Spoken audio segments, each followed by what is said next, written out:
Welcome to the Ecommerce Marketing Podcast, the highly rated digital marketing podcast that provides weekly digital marketing tips and strategies from some of the world's top digital marketers and e-commerce entrepreneurs that will help you take your digital marketing to the next level.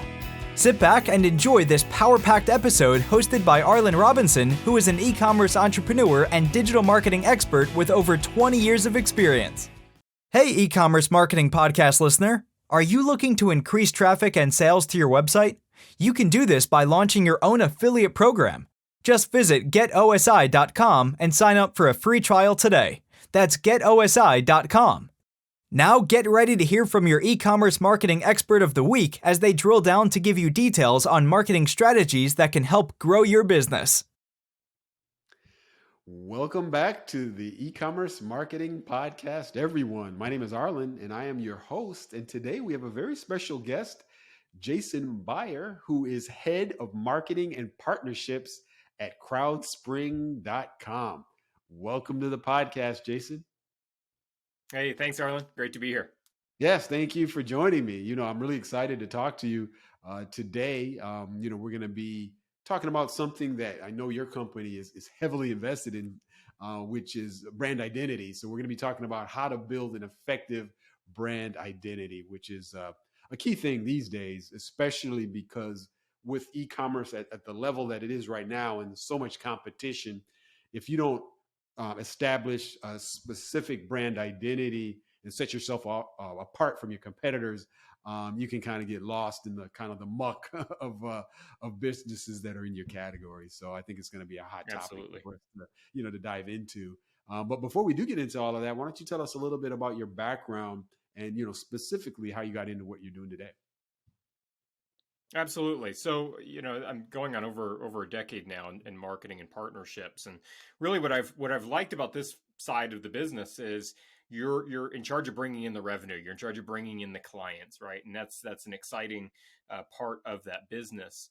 And I think for a lot of your audience, right, they're using your software. They're thinking about ways to grow their different channels. And so it's very exciting to be able to be a part of the side of the business bringing in the revenue. And I think naturally with that on the branding side and through Crowdspring, it's as you mentioned, this is that hook. This is that secret sauce that enables you to stand out in a very crowded marketplace. No matter which marketplace you're in, no matter which industry, they're all incredibly competitive. And branding is just that secret sauce. And we work with a lot of small business owners, thousands. We've helped over 100,000 small business owners and agencies that work with us. And so we get to do a lot of education. We're really in the branding education space, and we just happen to help clients build strong brands with names and logos and so forth. So it's very rewarding to be able to see the brand come to life, especially that visual brand you get to see being birthed. So yeah, it's exciting. That's awesome. Yeah, it's definitely an exciting time. Thank you for sharing that. And it's interesting that you mentioned that you guys really start off as more of in the educational space as far as being able to educate people as to, branding, how to establish a brand identity, because, that's key. And, Absolutely. Because so many of us think about branding as belonging to large companies like Nike and Starbucks, but we each have a brand. And I think if I could, just for your audience, we should identify what is a brand so that we don't get too far using this term and people think it's not relevant for them. A brand is simply every single interaction that somebody has with your company. Mm-hmm. That's it. It's every single interaction. It's that simple, Arlen, but it's also that complex, because what it means is that, the tone of your email, the presence of your physical employees, if you have those, your website loading speed, this is all part of your brand, right? Mm-hmm. And this is why companies like Nike spend so much effort on getting this right. You wouldn't expect to go to Nike's product page and see a grainy photo of a shoe, right, or a piece of apparel. You're going to see zero mistakes in their copy and a strong product that loads fast, because that's how they want to be known. Can you imagine Nike saying we're the fastest company out there. We support the fastest athletes, but then their website loads like dial-up. It would be a disconnect. Yeah, for sure, for sure.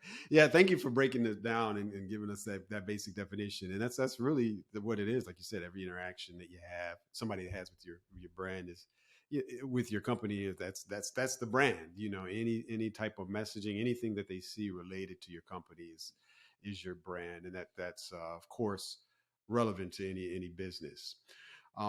Now, if we kind of bring this down and focus this in on the e-commerce businesses, I want to just start off with to see if you can explain how an effective brand identity, can really impact an e-commerce business or any e-commerce business. Sure. So if a brand is every single interaction that somebody has with your company, the brand identity is everything visual about your company. It's what people can see, right? Right. So this is the obvious, like your logo and your website, but it's also some of the less obvious. It's your product. It's the photos that you use on the website, right? It's the unboxing experience. It's the color of the packaging that you use. This is all part of your brand identity. And successful companies think through each of these parts. They don't leave any of it to chance. They think about, what does the process look like when somebody opens up this package? Are they going to have the colors and the excitement that represent our product, right? And so it's important. A brand identity is important for any business, right? Because we process imagery thousands of times faster than text.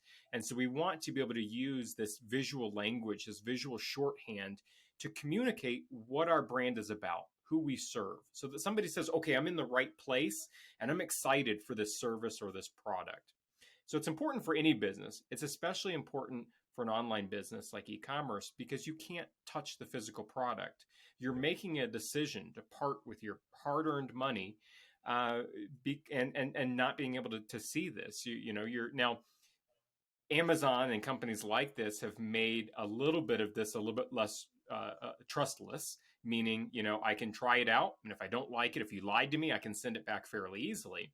Right. But if you're not selling on Amazon, if you're selling direct to the consumer, now there is trust that needs to be built up. And you have to be able to do that with your brand. And so every part of that brand identity is critical. Choosing the right colors so that you create a sense of excitement, if that's what you're trying to do, or a sense of calm, or a sense of trust, right? We know colors like blue and green are sending signals of trust, which is very helpful for a new business. We know colors like, red and orange and yellow are vibrant and saying, hey, look at me, I'm doing something unique in this space, right? And so colors play a big role in this, but we want to think through each of these strategies. Mm-hmm.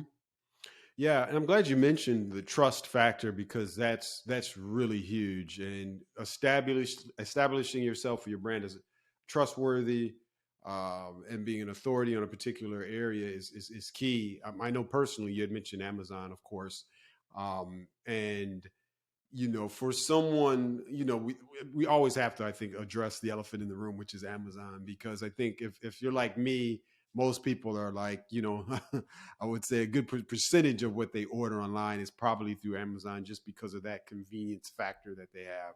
The same day, next day shipping, easy returns, smooth process. Don't have to worry about it. They've established themselves with that particular trust.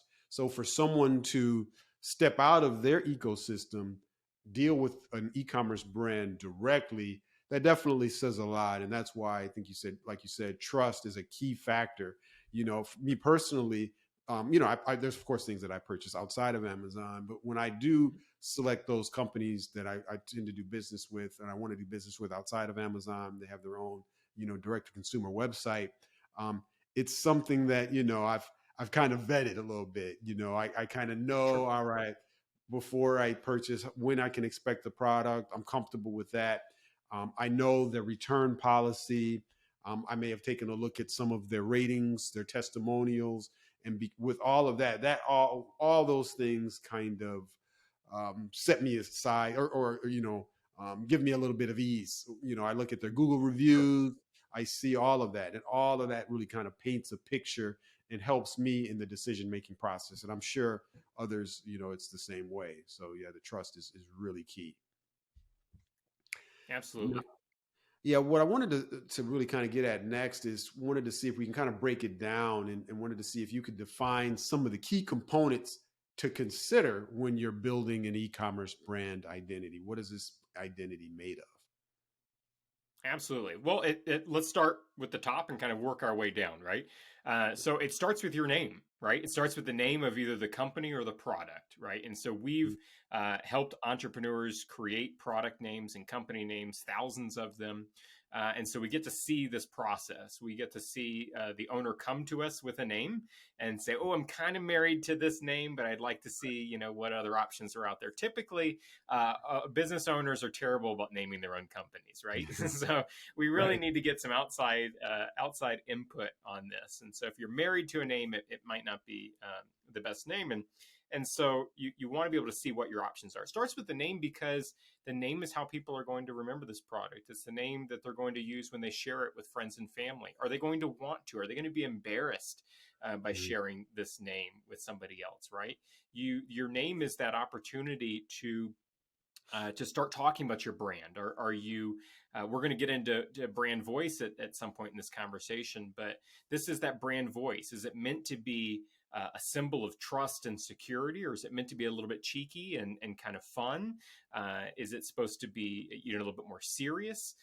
These are all things that you want to consider when you're thinking about the name. Is it going to be very just kind of bland? And, I exist in a market where I can just say what the product is, and that's fine, right? And so it starts with the name, having a strong name that people can remember, that people can easily share. There's no cute spelling, with extra letters or no letters. They just know how to, they know how to look for it. And it's a name that, exists. You don't have to remember a different domain to get to this product, right? You have the same name across all of your e-commerce and social platforms. So it starts with the name. And then it starts with the logo. This is your core piece of your visual identity. It sets the tone for the colors that you're going to use on your website, in your packaging, on your product.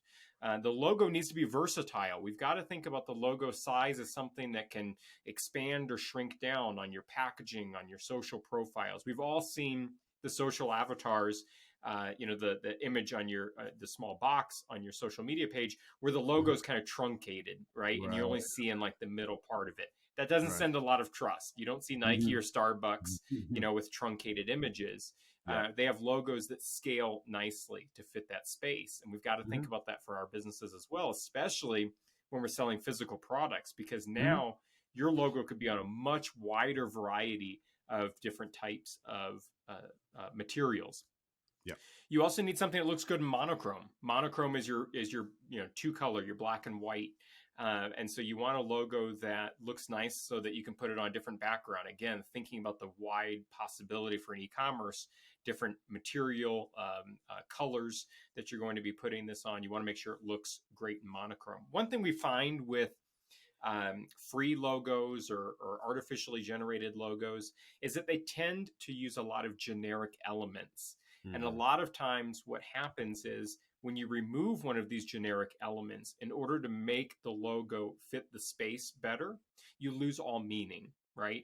And so think about, a clothing company that uses, kind of a picture of a hanger, with the name of the clothing store, in that circle.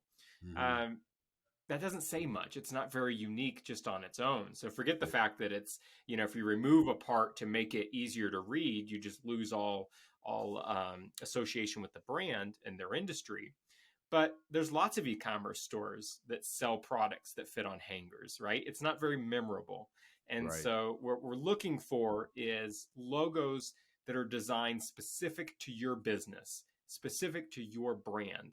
And these communicate much stronger. These create these excited emotions when somebody engages with your brand. Yeah. I think with this whole world of social media, I think it's more important than ever, because a lot of what's translated to the end customer is going to be through images, through, how you're represented, in your graphic media online and, and in these images. Because, a lot of times, especially with social media, when people are scrolling through their timeline, it's just the images that are catching their eye. They may not necessarily read your messaging. They're going to see your logo. They may see what's associated with that particular, ad or with that particular post. And then it's, they kind of form that relationship with your brand in their head. And so, yeah, that's really, I think, yeah, like you said, it's very, very important that you make sure. Well, and we know that it takes dozens of times for somebody to see your brand before they engage, right? So you might have to show an ad 12 times and send a postcard and have an ad in the magazine. This is all times where you want to start building this brand equity in this design. A good example, I use the product Element for hydrating for a workout.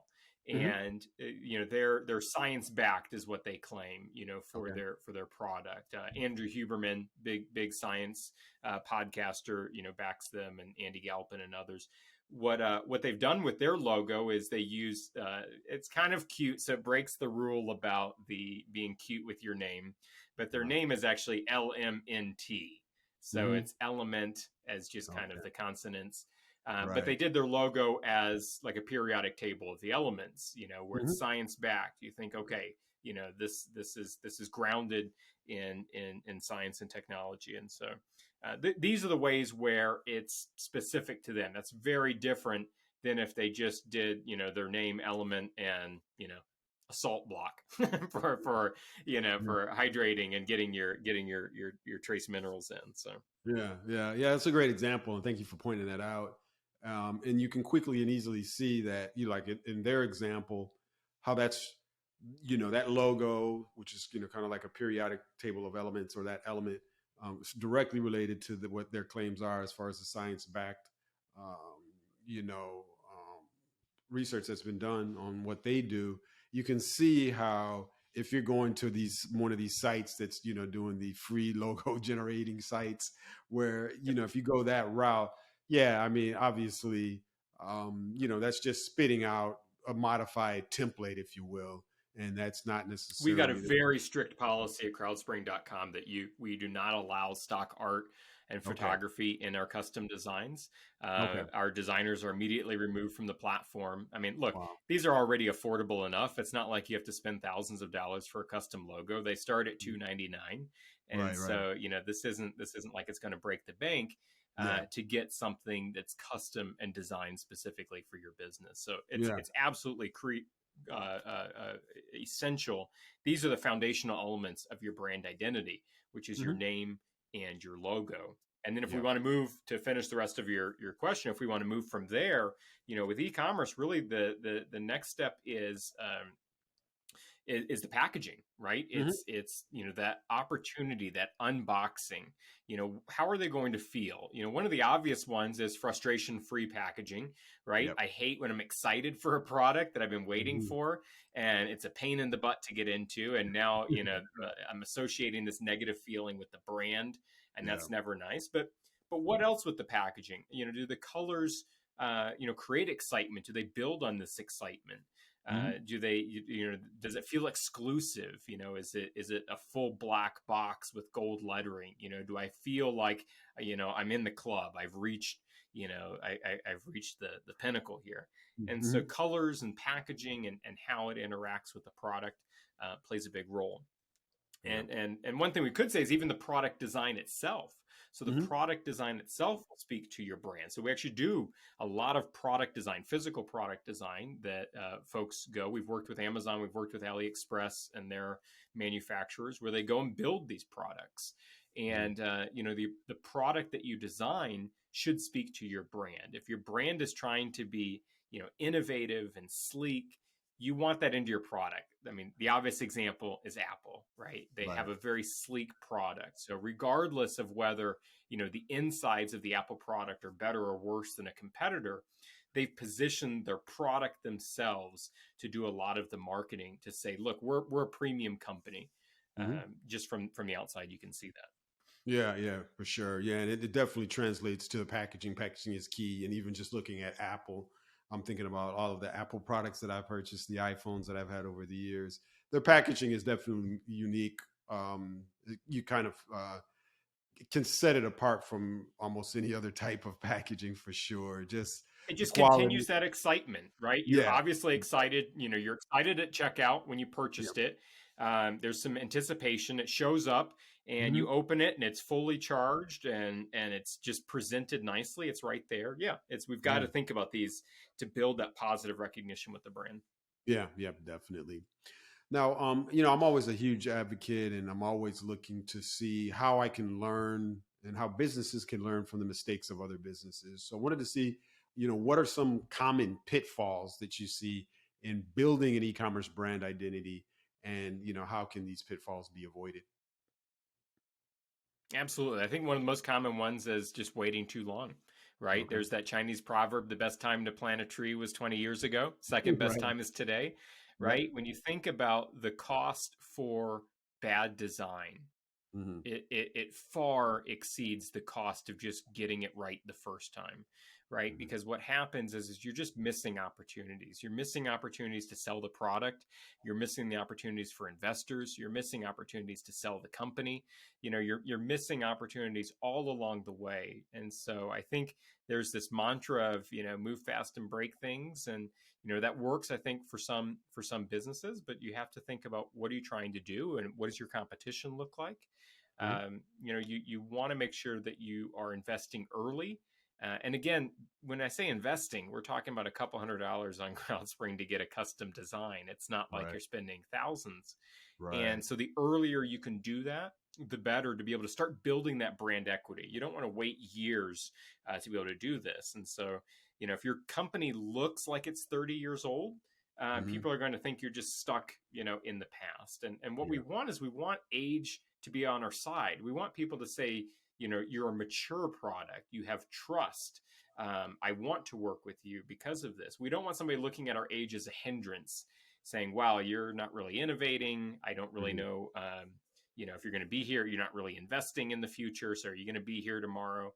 Those are not the types of associations we want to make. So invest early in this and continue testing. We want to continue testing our brand. We don't want to just stop with, hey, we did a nice logo and a name. We did a rebrand maybe a couple years ago. We want to still test, and we want to push that brand further, right? And so what I mean by that is maybe our website is newer, logo looks nice, it's checking all the boxes from what we're talking about. Where else can we push? Is the packaging still showing up in generic boxes? Does the packaging itself, kind of a generic clamshell that anybody could purchase and put their product in? These are areas where we can push the brand further. And then, of course, in things like custom illustrations, can we communicate the value of our product on our website better than just stock photography? So I think this is a big opportunity because we see a lot of just random stock photography or product photos, which are nice. But the nice thing about things like custom illustrations is we can communicate a lot of emotion. We can communicate a lot within a visual. And, these are areas where you see brands push a little further. Another example, Darn Tough Socks. Big fan of Darn Tough Socks. They're made in Vermont.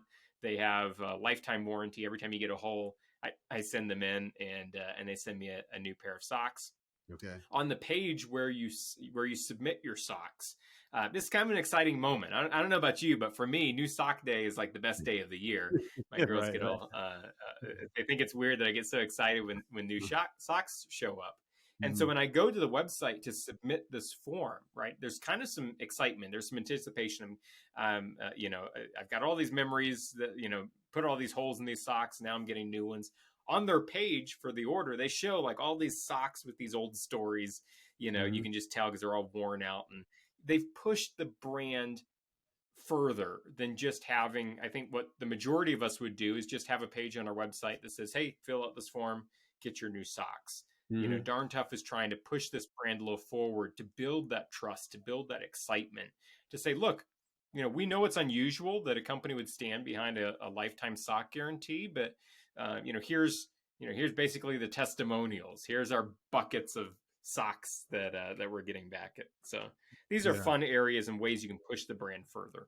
Yeah, for sure. Yeah. And it also, those types of things in that example, really just gives social proof as well, where you're showing customers, you're showing testimonials of people that were excited about the product. They're showing, their old socks and they're excited about getting the new ones. And so all of that really just helps people to, validate their purchase decision, and, helps also to minimize, any type of buyer's remorse that somebody may have, because they know that, you've got this huge gallery of others that have used the product, that were excited about getting the new socks and had these different stories there. So yeah, it's really good stuff.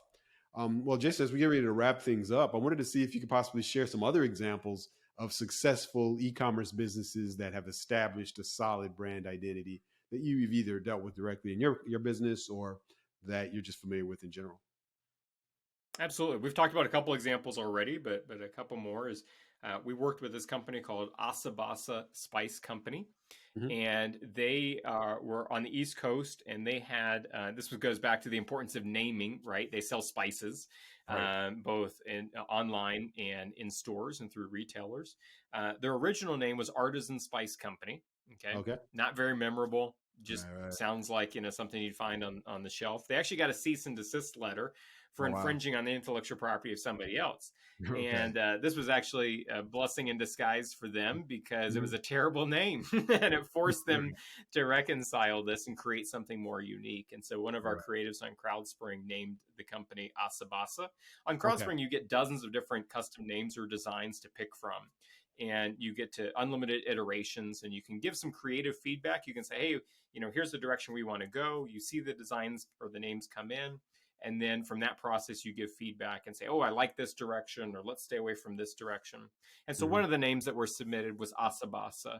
And, the creative said, it's kind of a unique story. You can spell it, front to back either way. You can't help but smile, with the way the letters are coming out of your mouth. And so they renamed the company and redid the branding. And so I think that's an exciting opportunity where, we look at our companies, and a lot of times we're not forced to rebrand, right? Yeah. A lot of times we don't get that cease and desist letter where it forces us to confront our brand identity and our full brand. But I think that was an important one. We work with thousands of e-commerce stores. When you think about, I'm trying to think of a couple other examples. We worked with the world's best tweezers. So this was one where they already had the product. They already had a good name. They didn't want to change the name. It was already working for them, but their packaging was terrible. So World's Best Tweezers sells a tweezer for $20. Okay. Most tweezers are like $2, right? They sell a $20 tweezer. And it works. It's great. If you've ever had a $20 tweezer, it makes everything else look like junk. And so it works well, but it was packaged in $2 packaging. It looked like dollar store packaging selling a $20 product. And so this was a disconnect, right, for their brand. You can't use the term world's best tweezers, have a great product, but then package it in something that doesn't support the product. So we designed packaging specifically for them. It was designed to show a premium product, but also highlight the product within the packaging. This is packaging kind of where you're putting the product first, you're putting it on the pedestal and saying, look, we've got a great product. We're not afraid to show it off, right? People who have cheap products that don't work want to hide them. We want to show ours off. So we designed the packaging for World's Best Tweezers, and they had a lot of success with that. So thousands of stories like these. You can go to crowdspring.com. We've got case studies, testimonials. You can see a lot of our work that's not intellectual property protected, or privacy protected. We have a lot of, you can imagine, e-commerce store owners are trying to get to the next big thing. And so if they're trying to name the company or create that first product, we value privacy very highly. We were founded by an intellectual property attorney. And so we want your privacy is first. So for those that have not selected the privacy, you can see those designs publicly. But great place to be able to see, get some ideas. Okay, great. Well, yeah, thank you for sharing those examples. Those are some great ones, that kind of help us kind of paint a picture of, as an e-commerce business owner, of kind of what you can do and just the lessons that they've learned from that.